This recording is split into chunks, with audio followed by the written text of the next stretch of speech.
ఏడవబడుతున్నది నీ పనుల వలన. చదువు. దురాశ గర్భము ధరించి పాపమును కనగా పాపము పరిపక్వమై, పాపం పరిపక్వమై ఏం చేస్తుందంట? మరణమును. దురాశ ఏం చేస్తుందంట? గర్భాన్ని ధరిస్తుంది. దురాశని గర్భమును ధరిస్తున్నాను. దేని గర్భమును ధరించి? పాపమును కంటదంట. హల్లెలూయా. దురాశ గర్భమును ధరించి పాపాన్ని కంటదు.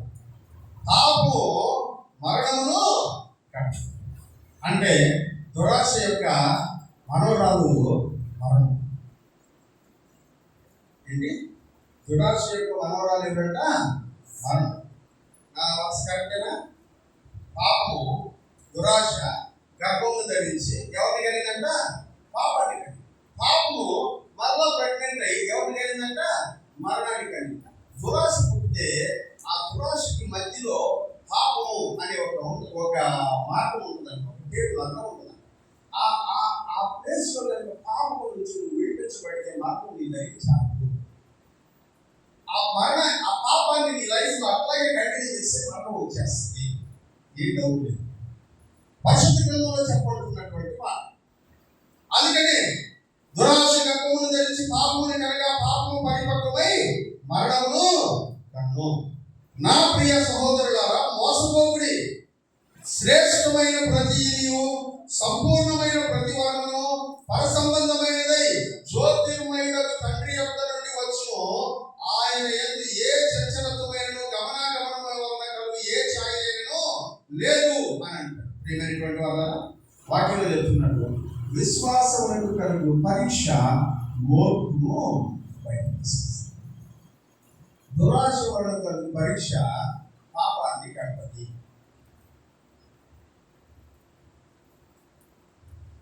శోధనలో ఓర్పుగా ఉండదు నేర్చుకున్నాం.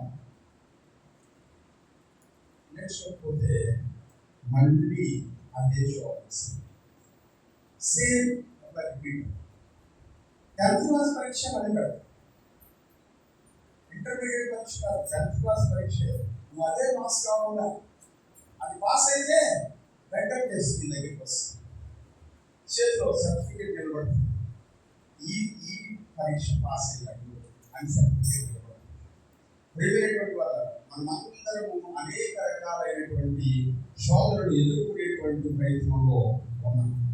అందరము మనలో ఉన్నటువంటి విశ్వాసాన్ని దేవుడు ప్రతిరోజు పరీక్షిస్తుంది. ఇంకొక వచనం చదువు. రోమపత్రిక 5వ అధ్యాయం. రోమపత్రిక 5వ అధ్యాయం 3 నుంచి 5 వచనాలు చదువు. అంతేకాదు ఏంటంట? శ్రమ ఓర్పును, ఓర్పు పరీక్షను, పరీక్ష నిరీక్షణను కలుగజేయునని ఎరిగి. ఆమె ఇప్పుడు శోధన లేదు, మరి ఏం చేయాలంట? అతిశయపడాలి. ఎందుకంటే దీని వలన చాలా రిజల్ట్ ఉంటుంది. ఓర్పు, నిరీక్షణ, ఇవన్నీ ఒకదాని తర్వాత ఒకటి మన జీవితంలో కావాలి.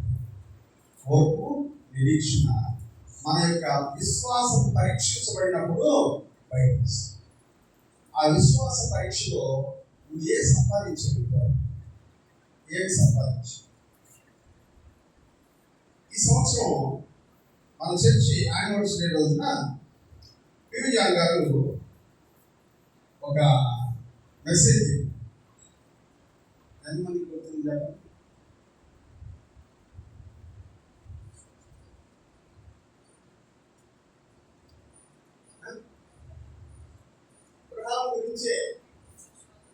అబ్రహాము జీవితంలో ఎదుర్కొన్నటువంటి శోధనల గురించి చెప్పాడు. హల్లెలూయా.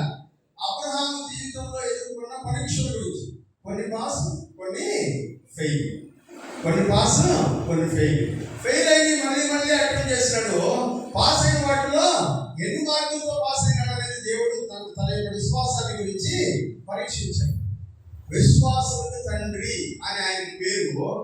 ఆయన జీవితంలోనే పరీక్షను ఎదుర్కొంటే మరి మనం ఎదుర్కోబడేదా? ఖచ్చితంగా ఎదుర్కో. ఆయన ఎందుకు అంత గొప్ప అని చెప్తున్నామంటే ఈ పరీక్షలన్నీ అన్నింటిలో పాస్ అయ్యి మంచి స్టేజ్కి పోయినాడు కాబట్టి హల్లెలూయా. మీరు మీ పిల్లల్ని ట్యూషన్కి పంపిస్తారు. ఇప్పుడు ప్రీతిని సర్వేపల్లిలో ట్యూషన్కి వెళ్తారు. ప్రీతి 10th క్లాస్. మా అన్నయ్య కూడా స్కూల్ నుంచి అట్లాగే ట్యూషన్కి వెళ్ళి అక్కడి నుంచి వస్తున్నారు. ట్యూషన్లో టీచర్ క్వాలిఫైడ్, ఇతను చెప్పగలరు, ఇతనికి ఆ సబ్జెక్ట్ ఉంది, స్టాండర్డ్ ఉంది అని అనుకున్నాను కాబట్టి వాళ్ళకి పంపిస్తారు. అంతే కదా, ఆ స్టాండర్డ్ లేని వాళ్ళ దగ్గర ట్యూషన్ పెట్టారు పంపిస్తారు. ఎందుకంటే ఆ స్టాండర్డ్ లేదు, ఆ స్థాయి లేదు. ఈయనకి చెప్పగలిగేంత స్థాయి జ్ఞానం వాళ్ళకి లేదు. ఆ స్థాయి జ్ఞానం లేనప్పుడు ఎవరు ఏమి నేర్చుకోలేదు మీ దగ్గర నుంచి. అలాగే మీ విశ్వాస విషయంలో కూడా మీరు ఆ స్థాయిని సంపాదించకుండా మీ దగ్గర నుంచి ఎవరు విశ్వాసాన్ని నేర్చుకోలేడు. ఒక పెద్ద ఐఏఎస్ ఆఫీసర్ ఐఏఎస్ అకాడమీ పెడితే అందరూ జాయిన్ అవుతారు. ఎందుకంటే ఆయన ఐఏఎస్లో పాస్ అయ్యి జాబ్ చేసి మంచి స్టాండర్డ్స్తో ఉంటాడు, నాలెడ్జ్తో ఉంటాడు. ఆయన దగ్గరికి కూర్చోవడం వల్ల మనం చాలా విషయాలు నేర్చుకుంటాం. ఖచ్చితంగా మనకు రాబోయే పరీక్షల్లో ఫలితం సాధిస్తాం. నేర్పించగల స్థాయి వాళ్ళకి నీ విశ్వాస పరీక్షలో నిన్ను చూసి ఎవరు ఏం నేర్చుకున్నారు? నీ జీవితాన్ని చూసి, నీ విశ్వాస పరీక్షలో నువ్వు దాటుతున్నటువంటి విధానాన్ని చూసి, నిన్ను చూసి ఎవరు ఏం నేర్చుకున్నారు? విశ్వాస జీవితంలో ఎవరికి నువ్వు ఒక స్టాండర్డ్ని సెట్ చేసి పెట్టావు? ఆఖరికి మన ఇంట్లో ఉండేటువంటి వాళ్ళకైనా మనం ఒక స్టాండర్డ్ సెట్ చేసి పెట్టగలుగుతున్నామా? ఒకసారి ఆలోచించి. బైబిల్ గ్రంథం అంతా కూడా ఈ విశ్వాస వీరుల గురించినటువంటి విషయాలే రాసి మనకు వాళ్ళకి అసలు పోలిక లేదు. ఎక్కడో వాళ్ళ స్థాయికి మన స్థాయికి పోల్చుకోవడం మన వల్ల కాదు. బైబిల్ గ్రంథంలో దానియేలు, షడ్రకు, మేషకు, అబేద్నెగో అనేటువంటి వాళ్ళ గురించి మనము చదివాం. మనం తీసుకున్న గ్రంథం మీరు అందరూ బాగా దానియేలు గ్రంథాన్ని అంతటి ఉద్దేశం చదివేస్తారు. వాళ్ళ విశ్వాసాన్ని గురించి ఆలోచన చేశాను. షడ్రకు, మేషకు, అబేద్నెగోని తీసుకుని రాజుగారు, ఎవరైనా కమిడియన్ కాదు, రాజుగారు ఏం చెప్తున్నాడు తెలుసా? మీరు ఈ ప్రజలకు నమస్కారం చేయకపోతే చెప్పండి, మిమ్మల్ని అగ్నిగుండంలో వేసేస్తాం. లాస్ట్ ఛాన్స్ నీకు ఇస్తున్నాం. చేయగలరా లేదా రాజుగారు? చేయగలరు. షడ్రకు, మేషకు, అబేద్నెగో లాస్ట్ ఏంటో తెలుసా? రాజా, ఈ అగ్నిగుండంలో నుంచి తప్పించడానికి మా దేవుడు సమర్థుడు. ఫస్ట్ వాళ్ళ విశ్వాసం. రెండవది, ఆయన రక్షించకపోయినా కూడా మేము ఈ మంచి విశ్వాసం పోవడం. 10 రూపాయలు పోతేసాం, 10 రూపాయలు పోతేసాం, రాకపోవడం. 10 రూపాయలు పోతేసాం, దేవుడు లేదు. వాళ్ళకేమో వాడు చెప్తా ఉంటారు, మనకి ఎలా తెలిసి మన కష్టం మన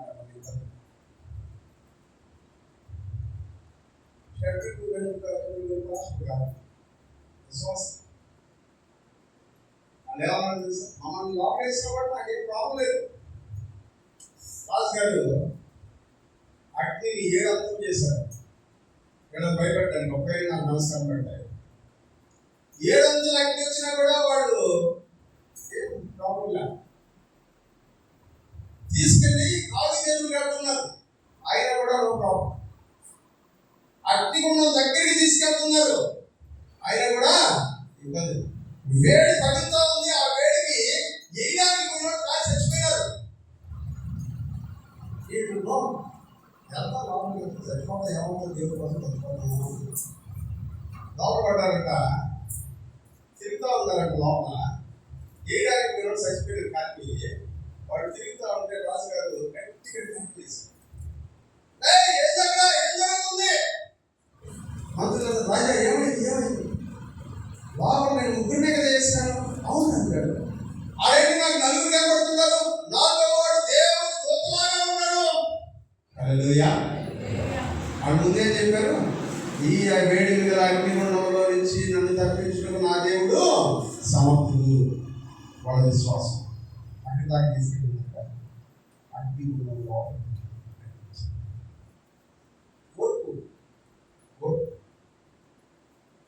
లోపలికి వెళ్ళి ముగ్గురు కాదండి, ఎవరు కాదట, నలుగురు. నా తోడుగా ఉన్నవాడవే, నా చెయ్యి పట్టి నడుపువాడవే,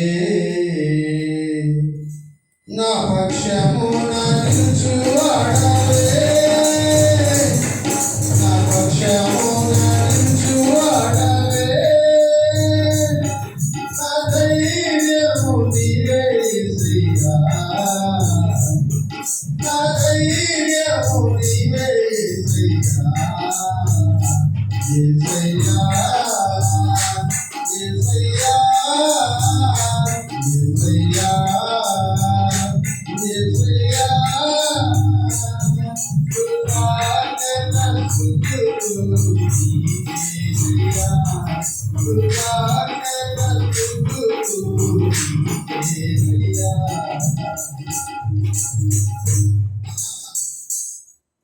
జీవితంలో జరిగేటువంటి శోధనలో మన పక్కన ఉండేటువంటి వాడు ఆయన.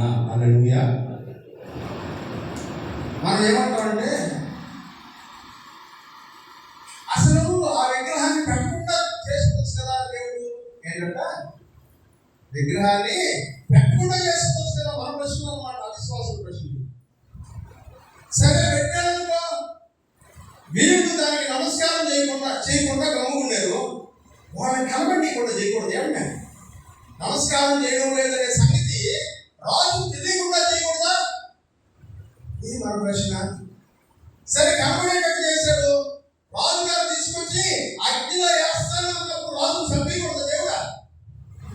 ఏంటంటే అగ్నిలో వేస్తానని బెదిరించిన రాజుని చంపకూడదు దేవుడా? ఏ కదా దేవుడు శక్తివంతుడైతే చేయకూడదా? దేవుడు సత్యవంతుడే. ఎప్పుడో తెలుసా, అగ్నిలో నీ పక్కన ఆకారంగా నిలబడినప్పుడు ఆయన సత్యవంతుడు. హల్లెలూయా. దేవుడు ఘనమైనటువంటి వాడు, బలమైనటువంటి వాడే.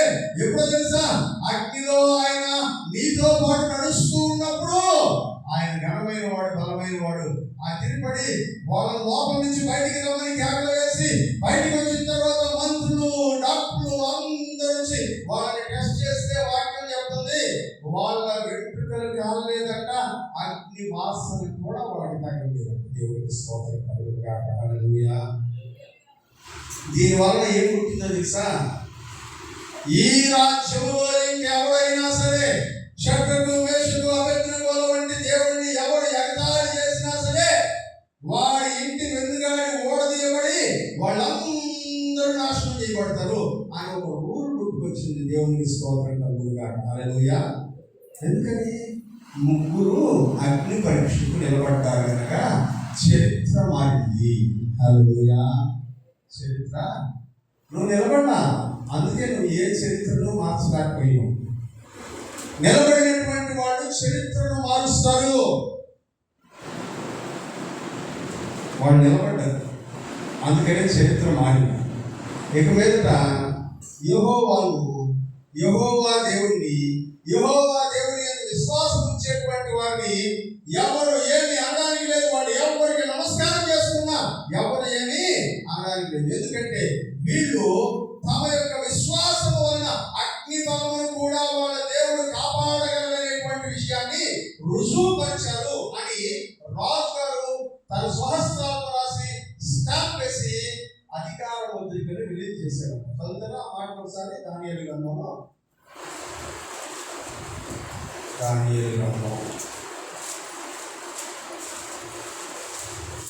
ఇందులో పార్టిసిపేట్ చేసేస్తున్నాడు.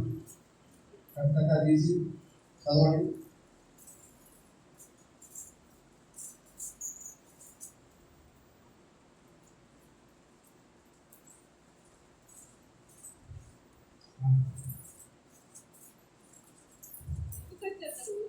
మూడవ అధ్యాయము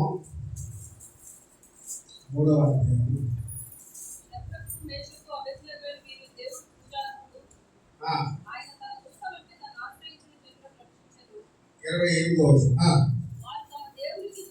వారు తమ దేవునికి గాక మరి ఏ దేవునికి నమస్కరింపకయు ఏ దేవుని సేవింపకయు ఉందుమని తమ దేహములు అప్పగించి రాజు యొక్క ఆజ్ఞను పనికి మాలినదిగా మార్చేసి కాగా నేను ఒక శాసనము రాస్తున్నాను.